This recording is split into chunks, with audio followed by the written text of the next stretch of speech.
Hoje nós vamos falar sobre as principais diferenças entre os professores das escolas clássicas, conhecidas também como escolas objetivas, e os professores de escolas modernas, que compõem a grande maioria da disposição escolar atual. É muito provável que você, professor, que esteja aqui vendo esse vídeo, só tenha tido acesso na faculdade à proposta da escola nova, da escola moderna, depois das teorias psicogênicas, e muito provavelmente desconheça o modo operante dos professores de escolas clássicas. Mas com o surgimento do homeschooling, esse perfil de professor se tornou muito mais popular, e é isso que eu vou explicar para vocês. Eu sou um desses professores. A maioria dos professores hoje só conhece o modo do professor de uma escola moderna, e ele não entende como o professor de escolas clássicas trabalha. O ruim disso, o péssimo disso, é que você, professor psicopedagogo, que você também tem essa opção dentro da educação clássica, que é o meu caso, de psicopedagogo, não tem, nem pode exercer com liberdade o seu trabalho, pelo menos até que você alcance essas informações, que hoje é o conteúdo desse vídeo.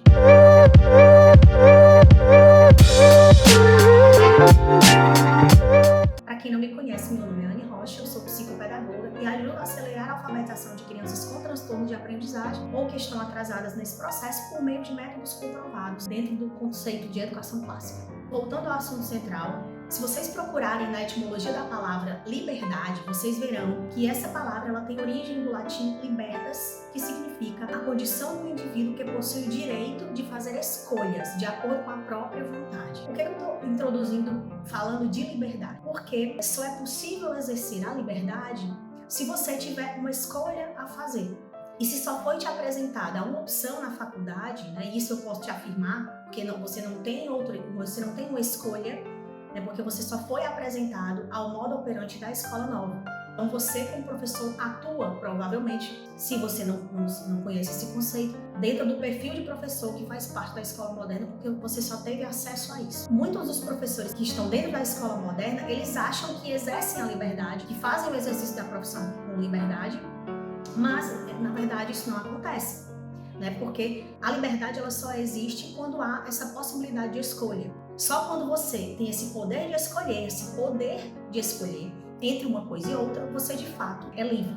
Por outro lado, se na faculdade, toda a sua vida, todas as suas experiências, você só aprendeu no contexto de escola moderna, todas as teorias que você aplica em sala de aula, na clínica, para os seus alunos, de modo geral, e na sua própria vida, você reverbera ações que são frutos dessas crenças oriundas da escola moderna. Então, você não exerce sua profissão com liberdade. Isso acontece porque você não sabe fazer de outro jeito. Você nunca foi apresentado outro jeito de trabalhar.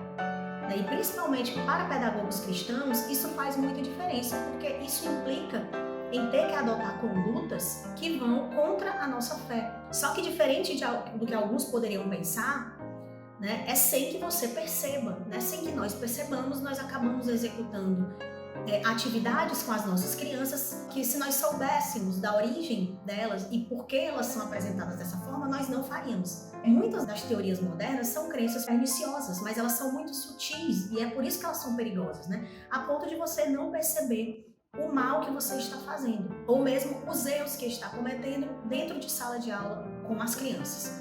Como o padre Paulo Ricardo disse, a água não é vista pelo peixe. Você está trabalhando para tudo e você recrimina pela sua fé, sem se dar conta disso. E tem muitos casos de professores que já adotaram esse perfil clássico, mas por eles não conhecerem as teorias que estão implícitas dentro da escola nova e que trazem esse prejuízo para a criança, eles continuam aplicando teorias perniciosas sem se dar conta, porque, como eu disse, é muito sutil, e isso a torna ainda mais danosa, exatamente pela sutileza com que ela exerce e pelos danos que ela causa, inclusive danos cerebrais. O professor Olavo falava muitas vezes que eram danos irreversíveis, muitas vezes. Então, que nós tenhamos cuidado. Então, por isso que essa aula é importante para vocês. Então, vamos partir para as diferenças, para você se dar conta do que é praticado por esses dois perfis de professores. Então, vamos para as diferenças, A pedagogia moderna, ela teve dois momentos. No primeiro deles, o professor era o centro do aprendizado. Foi no início do século XX. E em um segundo momento, ele teve e tem até hoje, porque isso é atual, a criança como centro do aprendizado. Isso aconteceu na segunda metade do século XX. Então é uma educação secular, certo?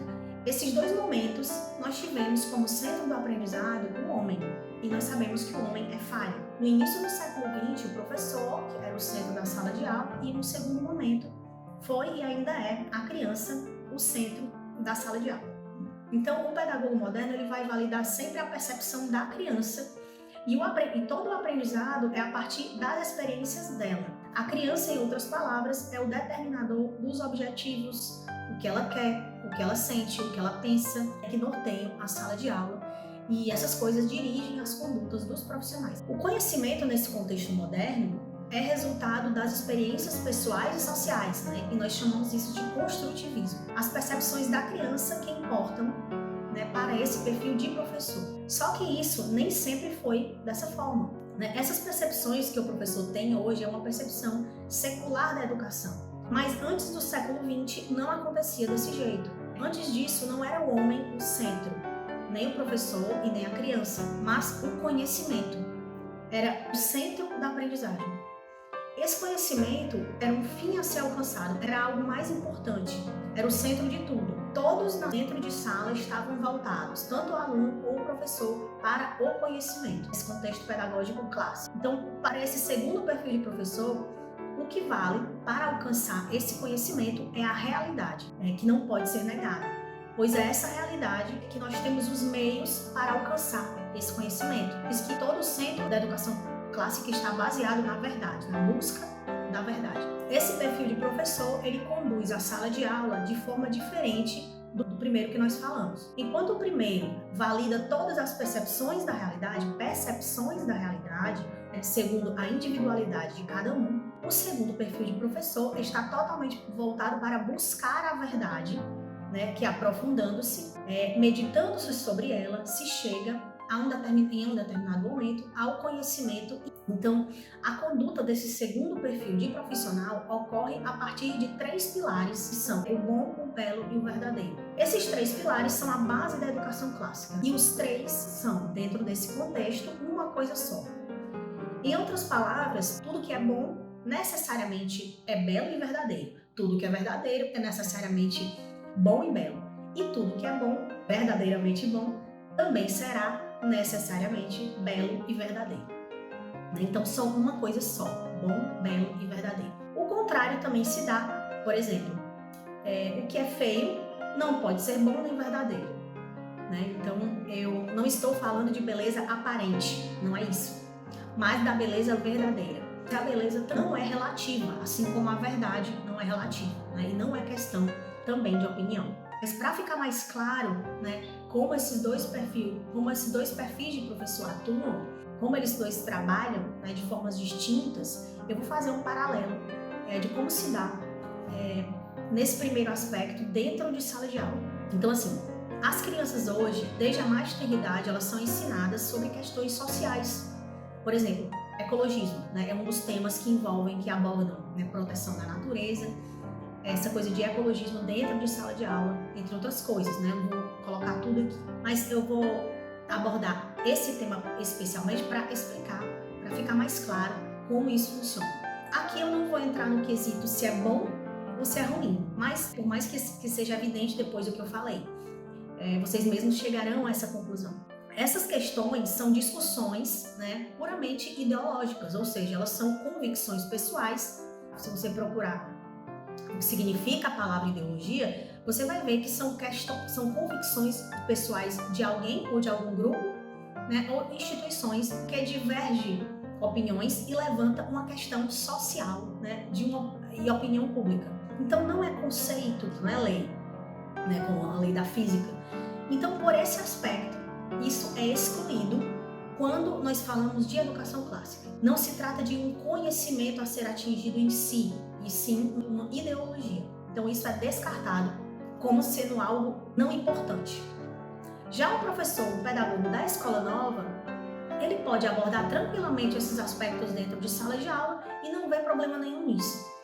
Então, ficar discutindo as questões sociais é uma característica do pedagogo moderno. O próprio material didático feito pela escola moderna funcionam nessa mesma cartilha Então é impossível fugir disso, mesmo se o aluno for de uma escola particular, porque o material, o MEC, é totalmente voltado para a escola moderna. Então você vê isso tanto em escola pública como em escola particular. Por isso, nas escolas clássicas é produzido, claro, baseado nas instruções do MEC, onde o tipo de conteúdo é filtrado. Por isso são conhecidas também como escolas objetivas, porque o fim é o conhecimento. Então nós podemos observar que o tema ecologismo ocupa a grande maioria das páginas do material didático da escola nova. E ele não é abordado dentro da escola clássica porque se trata de conteúdo ideológico. Então, são questões sociais, lutas sociais. É apenas uma discussão social e uma vontade das massas, certo? Uma segunda diferença é que o professor da escola moderna, ele tem que obedecer a um currículo rígido, ele tem que terminar aquele conteúdo no semestre e dentro do ano letivo. Então, tanto faz para esse professor, e até porque ele não pode parar de dar conteúdo, então tanto faz para esse professor se esse aluno absorveu ou não absorveu a informação que ele estava passando. Porque ele tem que continuar até que se conclua. Até o fim do ano ele tem que dar o conteúdo até que acabe o semestre, até que acabe o ano. Então tanto faz para esse perfil de professor se o aluno absorveu as informações ou não. O conteúdo ele vai ter que continuar até que se conclua, né, ou ao fim do ano ou ao fim do semestre. Esse conteúdo é determinado pelo Estado, né? Já o professor de escola clássica, o currículo não é rígido, então o professor ele espera mais o tempo do aluno. Outra diferença desses dois perfis de professor é que o professor da escola moderna ele não faz relação entre as disciplinas dentro de sala de aula. Por isso que o professor da escola moderna ou ele é professor de matemática, ou ele é professor de português, ou ele é professor de geografia, ou ele é professor de história. Então, para esse professor, essas disciplinas não fazem relação entre si, certo? Nesse caso, ele apresenta as disciplinas separadamente, sempre com conteúdo programático e inflexível. Diferente do professor da escola clássica, que ele consegue fazer o tempo todo conexão entre as disciplinas. Embora ele tenha um objetivo central, exemplo, se o objetivo for matemática, esse professor pode abordar, com certeza vai abordar a questão da música, por causa das relações estreitas entre a matemática e a música, a história da matemática, a própria teoria de Pitágoras, quem foi Pitágoras e todo o contexto histórico, geográfico, filosófico que envolve essa disciplina, que nesse caso não seria disciplina, né? Seria chamado de arte. Normalmente ele usa o trivium para ensinar. Em um primeiro momento vai ser mais importante a questão da linguagem, da compreensão da gramática, não um conceito como a escola nova conhece gramática, né? Mas a etimologia das palavras, da lógica. Então, questões bem mais profundas são estudadas dentro dessa abordagem clássica e torna aquilo mais claro e mais compreensível para a criança. Que esse outro perfil de professor, ele aborda as artes de forma muito mais profunda. Então, o ensinamento é conceitual e fundamentado. Então, as crianças aprendem toda a fundamentação teórica por trás das disciplinas. Ele aborda o trivium, que é lógica, gramática e retórica, e em um segundo momento, o quadrivium, quando a criança atinge a idade da razão, que são as últimas 4 artes que são voltadas para o estudo da matéria. Então ele faz isso por meio do domínio da matemática, que é a teoria dos números, a música, que é a aplicação da teoria do número, que são as últimas 4 artes voltadas para o estudo da matéria. Por meio da matemática, que é a teoria do número, né? Uma é teoria e a música é a aplicação da teoria do número. A geometria, que é a teoria do espaço, e a astronomia, que é a aplicação da teoria do espaço. Então você vê que é bem profundo mesmo o estudo nessa abordagem clássica. Entre geografia e história, então todas as disciplinas elas são interligadas entre si. É bem interessante. Parece complicado a gente falando, mas no conceito a criança acaba entendendo tudo mais profundamente e até com mais clareza. A criança acaba entendendo com mais clareza, mesmo o conceito de gramática técnica propriamente dita, porque ela entende profundamente sobre o que ela está estudando. Uma quarta diferença é que o professor moderno ele está plenamente voltado para o ensino utilitarista, onde ele exerce a profissão de professor para formar crianças que futuramente servirão ao Estado. Ele se aplica provas com o intuito de ter boa nota, ele ocupa um cargo ou carreira para servir ao Estado. Não só o professor concurseiro, mas todos os professores da escola moderna, eles atuam para esse fim, para formar pessoas, né, para um cargo ou carreira. Já um professor de escolas clássicas apresentam para as crianças elementos para alcançar transcendência. O conteúdo é para a intelecção, para a criança pensar e inteligir, né, com o próprio raciocínio, fazer racionalizar sobre as coisas, para memorizar, para ter um raciocínio mais claro. com base na tradição, tem uma ligação estreita com a Igreja Católica. Ele aborda a realidade das coisas que historicamente funcionaram. E diferente do objetivo cargo ou carreira, esse perfil de professor tem como objetivo formar homens virtuosos, eloquentes e sábios. Não se fala de cargo ou carreira dentro de uma escola clássica, mas os professores, os alunos e os pais deles são conscientes disso, né, dentro dessa abordagem clássica. Isso é mais uma consequência, o cargo ou carreira acaba sendo uma consequência, né, da busca pelo conhecimento, de uma meta a ser atingida que não é mais essa, mas a transcendência. Então, pedagogos clássicos, eles não estão nem um pouco preocupados com isso. Os pais sabem disso e eles também não se preocupam, né, porque os objetivos são muito diferentes, né? Uma outra diferença também é que para o pedagogo moderno, o conhecimento, para ser adquirido, você tem que estar dentro da sala de aula necessariamente, né? Porque ele estaria limitado às 4 paredes da sala de aula. Então, por isso que é difícil explicar para um professor de escola moderna, né, que o conhecimento ele não está dentro da sala de aula, mas ele ultrapassa as barreiras dessa sala de aula. Mas para esse professor, lá dentro é que as crianças vão aprender, lá dentro é que elas vão fazer prova, passar de ano, mudar de livro sistematicamente. Embora, se questionada, a criança ela não saiba explicar nem falar sobre o que aprendeu durante um ano, por exemplo, nos livros que ela utilizou. E isso é muito importante na abordagem clássica, né? Que a criança saiba explicar os conceitos que ela aprendeu. Já o pedagogo clássico, ele sabe que o conhecimento está para além das paredes da sala de aula. Então, esse segundo perfil de professor, ele vai incentivar o aluno a buscar o tempo todo, de forma voluntária, a verdade sobre as coisas desde a mais tenra idade. Então, essa criança vai ser uma criança que vai ser sempre inclinada a buscar a verdade, né? Porque ali está o fim último da educação, né? O centro da educação seria o objetivo central, a contemplação da verdade. Por isso, é tão difícil explicar para um pedagogo moderno entender esse conceito de forma geral, porque para ele a aquisição do conhecimento só se dá dentro de sala de aula, né? No entanto, se nós formos fazer um comparativo, e isso não seria o ideal, mas agora, nesse momento que eu estou passando essas informações para vocês, é conveniente, né, que eu estou tentando explicar justamente isso.